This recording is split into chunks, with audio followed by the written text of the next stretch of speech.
Israel melancarkan serangkaian serangan udara di pusat Damaskus yang diklaim sebagai fasilitas militer Suriah pada Rabu 16 Juli 2025 pagi.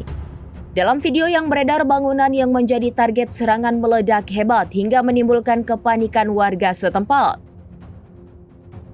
Beginilah detik-detik saat bom Israel menghantam sebuah gedung bertingkat Suriah. Sejumlah bom diluncurkan dari beberapa sisi hingga mengakibatkan kehancuran. Bahkan puing-puing bangunan hingga melayang.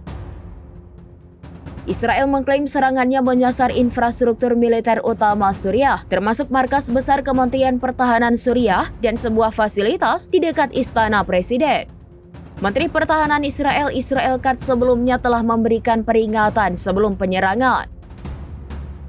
Katz menyebut jika IDF akan terus beroperasi secara agresif di Suwaida untuk menghancurkan pasukan yang menyerang Druze. Serangan tak akan berhenti sebelum mereka menarik sepenuhnya pasukannya. Akibat serangan itu, 3 orang dilaporkan tewas, sementara 34 lainnya terluka.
Download Tribun X sekarang, menghadirkan lokal menjadi Indonesia.